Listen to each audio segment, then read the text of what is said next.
We're in Clovis, California. We just did a little remodel upstairs in the hall bath.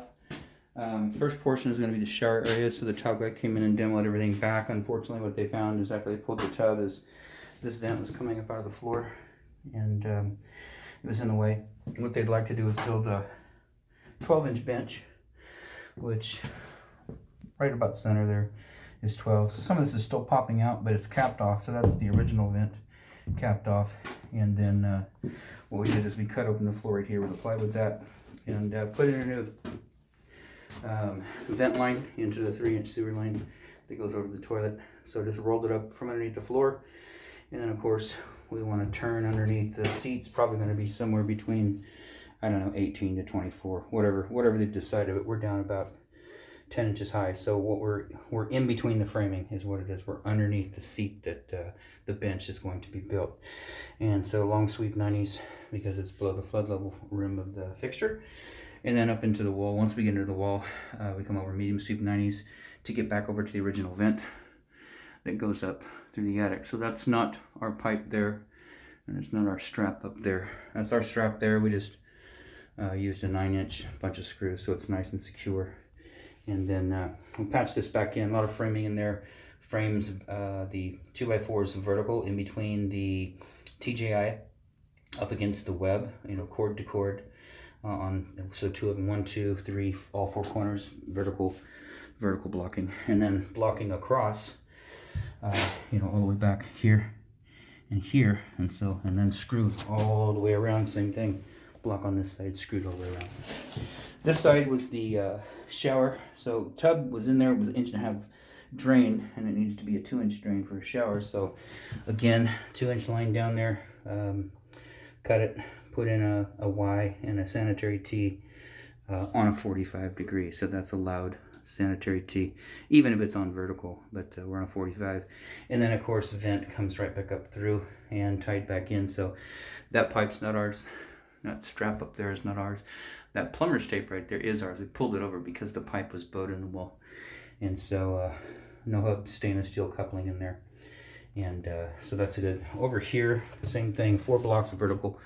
1, 2, 3, 4, and that's in the middle. The top is a cord. It's about 2 to 2 1/4 wide, and then about 1.5 inches thick. So top and bottom of the TGI has a cord. In between, it's just a piece of about 1/4 to 1/2 inch plywood or OSB board, and that's what your ceiling joists are, or floor joists for upstairs. Anyway, so blocks in there, and then of course block across there, block across here, and then screws all the way around. So that's floor's patched back in. This is an adjustable top. It's not the one that you're going to use, just the base is. This is an OD drain, and this one screws, and it is full of water, so you won't smell any sewer gases. So when your tile guy gets here, he's going to take this off. He's also going to take this base, not this part, but this second part, the bolts, and that's where he runs his visqueen or his membrane into the drain, and then puts that back down. And when he's done setting his tile, he'll have a square drain in here, which the homeowner is providing. So anyways, that's in place. Valve is installed. It's a Delta, and we're going to send you a bill for this, and the reason being is things didn't come in on the day we were supposed to install, so we asked the homeowner if they'd like us to pick one up, and we did. So they've paid in full for the entire project, with the exception of we purchased this locally, so we're going to send you like a $50 bill for that. I know it was cheaper on Amazon, but it's the Delta valve with the integrated stops, so that's all good. All brass construction. The plug underneath is brass, this guy right here, and then of course brass 90s. This is Uponor tubing, which is ours, and then a shark bite fitting, and then of course this is BPEX. It's a crimp style. Don't know who the manufacturer is, but that's your pipe that goes all the way up, and that's your strap up there at the very top up there. And then this is BPEX coming down to an adapter, so you've got a threaded by shark bite fitting that just plugs in. Riser's ours, your Uponor tubing stubbed out, and then the stops are off. The reason being, there's no cartridge in here. If you leave the stops on, then it mixes the whole house. You'll have hot and cold water constantly mixing, so you'll get about 90 95-degree water through the whole home. So that's why we like these stops. You just turn them off and it isolates it until you're done. Did put a strap here because we drilled a hole to bring the hot pipe. You know, it wouldn't fit over here. We got this out at about 15 3/4. We were trying to get 16. Hopefully there's a 32-inch pan going in. And the only requirement down here is the toilet. You need 16 inches from center, 15 inches from toilet to center of glass. And just so your elbows aren't bumping into things. Same thing with the edge of the cabinet over there, 15 inches to the edge of the cabinet. So just make sure, I mean, if it's off a half an inch, fine. I mean, I don't think anybody's gonna yell about that, but it just gives you a little bit of room in there. So we've got this at 15 3/4.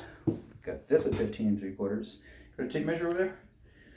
I'm gonna measure it off that wall to the center, please. 15 3/4.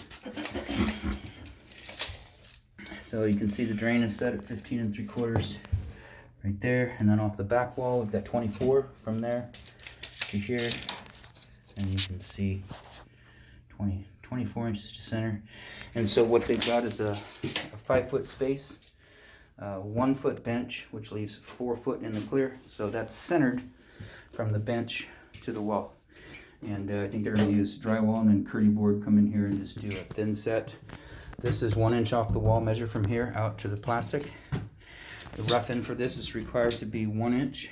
So you can see right there, lower it down a little bit to the little tab on the, yeah, see the tab sticking out here? Put it right there. Come up higher. See, little tab on the plastic.